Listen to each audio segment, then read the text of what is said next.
डरपोक सरकार है, ढीठ सरकार है। जब मोदी जी को बाहर घूमने से फुर्सत मिले तब तो वो हमारे भारत में देखे क्या हो रहा है। बाहर जाते हैं जगदाई अपनी बेइज्जती करा कर आते हैं। इस बार भी देखा G7 में हम गले पड़ रहे हैं, जबरदस्ती बेइज्जती करा रहे हैं। मोदी जी के मुंह से जुबान जब निकलती है जब सामने ट्रंप बैठा होता है, बस उसके अलावा उनकी जुबान तो ऐसे हो जाते हैं, बाहर वो हंसेंगे, खेलेंगे, खुश रहेंगे। यहाँ पर आकर ऐसी रोतली शक्ल हो जाती है उनकी कि पता नहीं क्या ही उनके साथ गलत हो गया है। भारत को शायद वो अपना समझना ही छोड़ दिया है। जी जी नेहा जी, दत्त चौधरी, बीमा शर्मा जैसे लोग कह रहे हैं कॉकरोच की जगह पैरों के नीचे है। उनकी तो बात ही मत करो। जो खुद लोग बाहर के देशों में जाकर उनका खा रहे हैं और उन्हीं को यहाँ पर आकर गाली बक रहे हैं। वो लड़की, मैं उसका नाम भी नहीं लेना चाहूंगी, मैं नहीं चाहती मेरी जुबान गंदी हो जाए उसका नाम लेकर।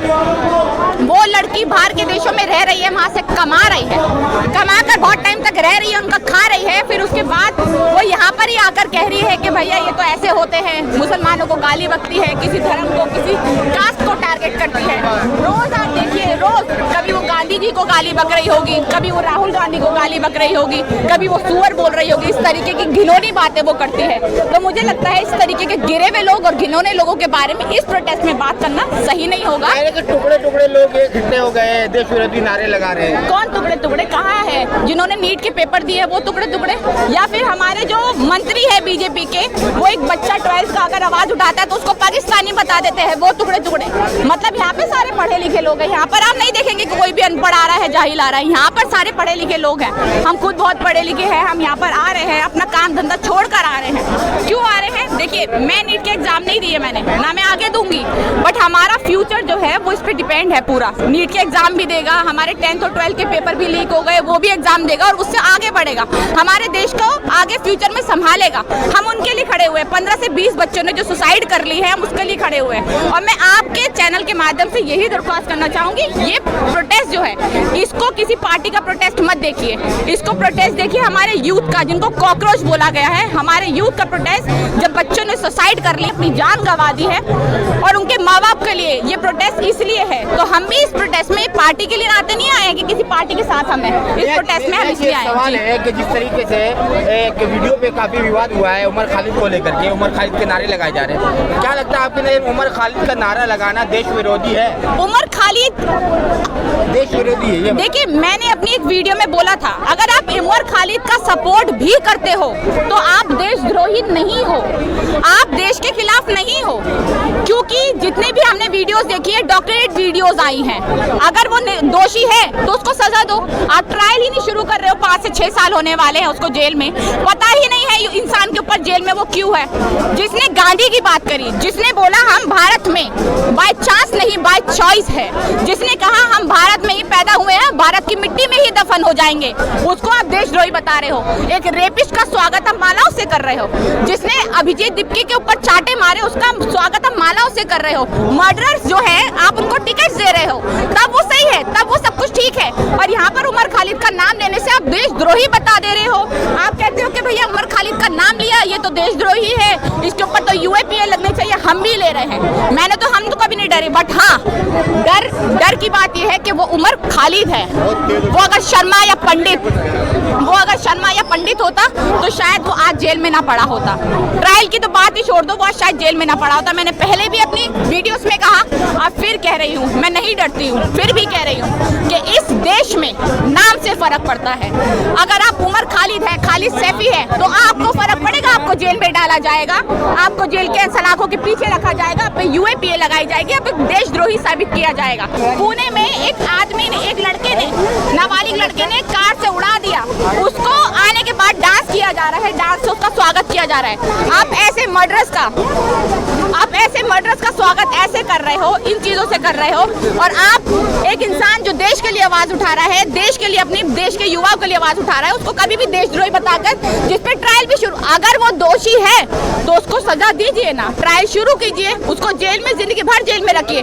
बट जब तक वो दोषी नहीं है, जब तक उसकी सजा ही नहीं मिली, हम कैसे बोल दे कि भैया वो देशद्रोही है, उस पर UAPA लगी हुई तो ठीक है। तो हम नहीं मानते इस चीज को। बहुत बेइज्जती हो गई ना बेचारी की पिछली बार, तो इसलिए वो नहीं आई। और देखिए रिधिमा शर्मा को लगा होगा कि नेहा भारती पहुंच गई है टाइम से। नहीं, देखिए मैं तो पिछली बार भी बहुत टाइम से आई थी, बट ऐसे गंदे लोगों के मुंह लगना हमारा काम नहीं है। ये बहुत ही गंदे, बहुत ही घटिया लोग हैं, इनके मुंह लगना मतलब अपनी जुबान गंदी करना। ये लोग जो है वो गालियां बकते हैं मुसलमानों को, कास्ट के तौर पर गालियां बकते हैं, हमारे देश के युवाओं को गाली बकते हैं। और हम वो लोग हैं जो देश के लिए आवाज उठाते हैं, इस पसीने में, इस गर्मी में देश के युवाओं के लिए, नीट के जो बच्चे अपनी जान गंवा चुके हैं उनके लिए खड़े हुए हैं। तो इन देशद्रोहियों के लिए अगर हम बोले एक्चुअल में जो ये देशद्रोही है, इनकी हम यहाँ पर बात ना करें तो ज्यादा बेहतर है। ये गंदे हैं, कीचड़ में रहने वाले लोग हैं, इनको कीचड़ में ही खुश रहने दीजिए। क्या लगता है आपकी मांगे पूरी होगी इस तरीके से, जिस तरीके से धरना प्रदर्शन हो रहे हैं? देखिए मांगे पूरी करवाने ही हम आए हैं। सरकार इतनी ढीठ है, इतनी कायर है, इतनी खराब है। हम देख रहे हैं कि सरकार बहुत ज्यादा खराब है, फिर भी प्रोटेस्ट कर रहे हैं। वो एक डायलॉग है ना शुरू से, और वो अब भी रहेगा। संसद जो है वो आवारा हो चुकी है, हमें सड़कें सुनसान नहीं करनी। जब तक आप हो सकता है सड़कें भरो, और यहाँ पर लोग जो है सिर्फ सीजेपी के लिए ना आओ, लोग जो है यहाँ पर जो आ रहे हैं, जुट रहे हैं, वो नीट के बच्चों के लिए आओ, उन लोगों के लिए आओ जो बच्चे अपने जान गंवा चुके हैं, उन माँ बाप के लिए आओ जिन्होंने अपने बच्चे खोए हैं। तो यहाँ पर मुझे लगता है आपके सबके चैनल के माध्यम से मैं यही कहना चाहूंगी कि दरख्वास्त है कि यहाँ पर जितना हो सके ज्यादा से ज्यादा जुटे और देश के बच्चों के लिए, देश के युवाओं के लिए आवाज उठाए। कल ही नीट का एग्जाम है, तो आज नीट के स्टूडेंट्स यहाँ पर नहीं आ पाएंगे इस हिसाब से? देखिए नीट के स्टूडेंट्स आए ना आए, नीट के स्टूडेंट्स के लिए हम आए हुए हैं और उतना काफी है। मुझे नीट का पेपर नहीं देना, बहुत टाइम पहले मेरी बहुत टाइम पहले एज निकल चुकी है, बट फिर भी हम यहाँ पर सब आए हैं, जुटे हैं। और अगर नीट के बच्चे नहीं आए, मैं बेहतर है वो नहीं आए, अपनी पढ़ाई करे, पेपर दे, एग्जाम दे अच्छे से। और काश ऐसा हो कि ये कायर गवर्नमेंट इस बार नीट का पेपर सही से तरीके से करा दे। लेकिन जिस तरह से एक बच्चे का जो अबू धाबी में सेंटर पड़ गया एग्जाम देने जाने का, वो कैसे एग्जाम देगा? फिर से पूछिए। अबू धाबी में एक बच्चे का सेंटर दे दिया है, दुबई में। वही तो, ये बच्चों के साथ देखिए कुछ कर नहीं पाएंगे, तो इस तरीके की चीजें करेंगे, इस तरीके के काम करेंगे ताकि बच्चे वैसे ही नीट के पेपर ना दे पाए। हमारे देश को ये देखिए, देश को ये अनपढ़ बनाना चाहते हैं, चाहे वो नीट हो, चाहे वो बहुत सारे कोई भी पेपर हो। ये देश की जनता को, क्योंकि खुद अनपढ़ है ना, खुद एक भी पढ़ा लिखा नहीं है, जो एफिडेविट को हाफाडाफिट कहता है। हमारे मोदी जी को ट्रांसलेशन के बिना बात करनी नहीं आती किसी से। एक जगह राहुल गांधी को पप्पू कहते हैं, एक जगह मोदी जी, जो एक्चुअल में सबसे बड़े पप्पू है। मोदी जी स्माइल तो करते हैं, देखते नहीं है, जहाँ जाते हैं स्माइल करते हैं। उनको बस खी करना आता है और हमारे देश की बदनामी। और देखिए हम भले ही हम जैसे लोग इन चीजों को देखकर हंस सकते हैं, बट ये हंसी की बात नहीं है, ये देश की बदनामी हो रही है। हमारे देश को वो जाकर रिप्रेजेंट कर रहे हैं वहाँ पे, और हम यहाँ पर देखकर अगर उनको हंस रहे हैं, वो गले पड़ जा रहे हैं, कभी भी ट्रम्प का हाथ पकड़ ले रहे हैं, उस ट्रम्प का जिसने हमारे 3 भारतीय मार दिए, जिसकी वजह से 3 भारतीय मर गए। और आपको एक बात बताऊं, जो लगातार एक शर्मा जी का बेटा लगातार वो जो डाल रहा था ना कि भैया सारे मुसलमानों को बर्बाद कर दो, खत्म कर दो, फिलिस्तीन में तो ये होना चाहिए, उनका खुद का बेटा इन 3 बच्चों में से एक है। जब उसके बाप से, ये देखिए दिमागी स्तर पे कितने बीमार है ये अंधभक्त, वो ये बोल रहा है कि मोदी जी ने जो किया होगा ठीक ही किया होगा। मतलब आज भी वो सपोर्ट ही कर रहा है मोदी जी का, जबकि खुद का बच्चा और सिंगल चाइल्ड, एक लौता बेटा उनका मर गया, उसके बावजूद भी ये बात बोली जा रही है। तो बहुत बुरा लगता है ये देखकर। अंधभक्ति इतनी ज्यादा इस स्तर पे बढ़ चुकी है, लोगों को समझ नहीं आ रहा हमारे घर से भी बेटा मर रहा है, जा रहा है, तो उसका भी कोई लेना देना नहीं। तो बुरा लगता है देखकर, पर फिर भी प्रोटेस्ट जारी है और हम करते रहेंगे आगे। लोग तो कह रहे हैं कि भाई अभी भी वही कह रहे हैं, काला हिट लेकर आए हुए हैं, कह रहे हैं आप लोग भटके हुए युवा है, फंडिंग हो रहा है विदेश से आप लोगों को। अच्छी बात है, हो रहा है तो क्या दिक्कत है? मोदी जी इतना पैसा खा के हमारे इंडिया का बाहर उड़ा रहे हैं, बाहर आराम से ऐश कर रहे हैं वो लोग बाहर। तो और अगर बाहर से फंडिंग हो रही है तो यहाँ के नीट के बच्चों के लिए हो रही है भाई। यहाँ पर पैसा आतंकवादियों को थोड़ी दिया जा रहा है, यहाँ पर पैसा भारत पाकिस्तान को थोड़ी दिया जा रहा है। अगर बाहर से फंडिंग होती भी है तो गलती क्या है, दिक्कत क्या है? हो नहीं रही है, बट अगर होती भी है तो दिक्कत क्या है? कोई दिक्कत नहीं है। यहाँ पर जो बच्चे मर रहे हैं उनके लिए आवाज उठाने के लिए अगर हम लोग एकजुट हो रहे हैं, हम चाह रहे हैं कि नीट के पेपर दोबारा लीक ना हो, हम चाह रहे हैं कि भैया जो बच्चे मर रहे हैं वो दोबारा ना मरे, तो अगर बाहर से फंडिंग हो रही है तो क्या गलत है? हो नहीं रही बट फिर भी अगर क्या गलत है? तो इन लोगों को इस तरह की बातें, सारे फ्रिंज एलिमेंट है, ये सारे जितने प्रोटेस्ट में आए हुए हैं फ्रिंज एलिमेंट है, पाकिस्तान से फंड मिलता है इनको, पाकिस्तान खुद का लत पूरा कर ले फिर हमें फंड फंड देगा वो।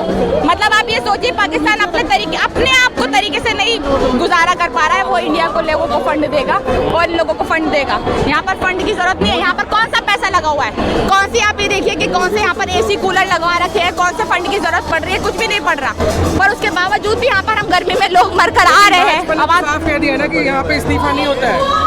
वो तो कह रहे हैं, हमने बोला कि उन्होंने तो कहा हमारे तो ट्रेंड ही नहीं है इस्तीफा देने का, हम तो देंगे नहीं इस्तीफा। फिर उसके बावजूद भी अगर हम हाथ पे हाथ धर के बैठ जाए कि चलिए अब तो इस्तीफा होना ही नहीं, घर में बैठ जाओ, तो ये तो हमारे सर पर आकर खड़े होंगे जैसे अभी भी खड़े हैं और जो चाहे वो करेंगे। तो अगर जो लोग है ना, जो जनता है वो बहुत बड़ी है, अगर इनको वोट देकर जिता सकती है तो इनको गद्दी से हटा भी सकती है। तो हमारा बस एक यहाँ पर आने का यही मकसद है, प्यार से जनता की कोई, वही तो दिक्कत है ना कि जनता की सुन ही नहीं रहे लोग, अंधे बहरे गुंगे ये सब हो चुके हैं, लोग मर रहे हैं, परेशान हैं, इनको कोई फर्क नहीं पड़ रहा है। बट फिर भी हमारा काम है कि हम आवाज़ उठाएं।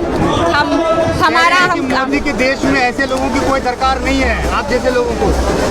मोदी के बाप का देश नहीं है ये, हमारा देश है ये, उनके पापा का देश नहीं है। इसको, हमारे देश को सारे हिंदू मुसलमान सिख ईसाई सबने मिलकर बसाया है, सबने कुर्बानियां दी है अपनी। तो यहाँ पर ही किसी का बाप का देश नहीं है जो वो बोले कि भैया आप जैसों की जरूरत नहीं है। इनको अगर इनका बस चले तो ये तो भारत से मुसलमान भी गायब कर दे, दलित भी गायब कर दे, अपने गिने चुने लोग रखे जो इनके भक्त है, अंधभक्त। हिंदुओं की भी बात नहीं करूंगी, अगर कोई हिंदू भी इनके खिलाफ बोलता है तो इसको भी देंगे, तो इनके लिए हिंदू भी बड़ी बात नहीं है। बस अगर आप बीजेपी के साथ नहीं हो, अभी देखा ना आपने टीएमसी में क्या किया, खरीद लिया लोगों को, जो इतनी बड़ी बड़ी बातें कर रहे थे लोग उनको खरीद लिया है इन्होंने। और देखिए उनकी भी क्या गलती, उनको खरीदने के लिए बोलते हैं, अगर आप नहीं बिकोगे पैसों में तो छापा पड़वा देंगे, जेल में जाओ।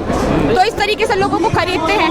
पर हम इसलिए यहाँ पर फिर भी 140 करोड़ लोगों को सुरक्षित करके रखे हुए हैं, अगर मोदी जी नहीं होते देश बर्बाद हो जाता। तो देश बर्बाद हो जाता। हम चाहते हैं हमारा देश वैसा ही रहे जैसे मोदी के बिना था। हम चाहते हैं हमारा देश विश्व गुरु ना बने जैसा पहला था। 2014 के बाद जो हमारे भारत की हालत इन्होंने कर दी है, जो हमारे भारत को इन्होंने खराब करके रख दिया है, हमारे भारत की धज्जियां उड़ा के रख दी है, हमारे भारत की आज बदनामी होती है। बात एक रिपोर्टर पूछती है, आज तक इन्होंने एक प्रेस कॉन्फ्रेंस नहीं करी, उसके बाद ही सवालों से भाग जाते हैं, उनके जवाब नहीं दे पाते और उस रिपोर्टर को आतंकवादी देशद्रोही बता दिया जाता है। और हम यहाँ पर बात कर रहे हैं कि मोदी ने देश संभाला हुआ 140 करोड़, हमारे 17 बच्चे 18 बच्चे जो ये नीट का पेपर लीक होने से सुसाइड कर लिए, इन्हीं को बचा लेते मोदी जी, इनको क्यों नहीं बचा पाए? और अगर इनको बचा नहीं पाए तो जो मुंह में अपने दही जमा रखी, एटलीस्ट उसी के लिए कुछ बोल लेते। बाहर घूमने से आपको फुर्सत नहीं है, बाहर की चीजों से आपको घूमने से, अपने ट्रम्प के साथ हाथ मिलाने से, उनके गले पड़ने से आपको फुर्सत नहीं है। और आप बात कर रहे हैं कि 140 करोड़ जनता को आप बचाएंगे। हमें ऐसे कायर, ऐसे डरपोक प्रधानमंत्री की कोई जरूरत नहीं है और हम चाहते भी नहीं ऐसा प्रधानमंत्री हमारे देश में। थर-थर कांप रहा है पाकिस्तान, आप नहीं देख रहे हैं? अरे हाँ, लाल आंखें दिखा रहे हैं ना वो। हेलीकॉप्टर से क्वेश्चन पेपर पहुंचाया जा रहा है। देखिए पहुंचाया जैसे भी जाए, मुझे तो अभी भी उम्मीद नहीं है कि ढंग से पेपर करा पाएंगे, अभी भी कोई उम्मीद नहीं है। बट अब फिर भी हम चाहेंगे कि आगे आने वाले बच्चे, आने वाले टाइम में कोई और एक और बच्चा भी सुसाइड ना करे, तो ये नीट का पेपर अच्छे से हो जाए। नागपुर का एक लड़का है, उसका जो है नीट का जो सेंटर पर है एग्जाम का, वो अबू धाबी में पड़ा है। वही तो मैं वही कह रही हूँ। और वो बच्चे गरीब बच्चे हैं जिनके पास, अगर वो इंडिया में भी इधर उधर एग्जाम पड़ जाए तो मुश्किल हो जाएगा इधर उधर जाना। वो पढ़ाई कर रहे हैं, लिखाई कर रहे हैं अपने आप और इधर उधर जा रहे हैं। मुझे नहीं पता किस तरीके से गवर्नमेंट काम कर रही है, किस तरीके से हमारा शिक्षा मंत्री काम कर रहे हैं कि अबू धाबी में उसका सेंटर पड़ गया है।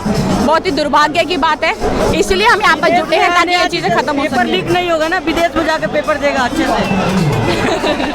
हाँ, बेहतर तो यही है फिर सबको विदेश भेज दे और वहाँ पर, हाँ मुझे लगता है विदेश में इससे ज्यादा अच्छे पेपर हो सकते हैं, तो इनको वहाँ पर भेजकर पेपर करा दे, तो क्योंकि इनसे तो कुछ हो नहीं पा रहा। ठीक है, थैंक यू सो मच।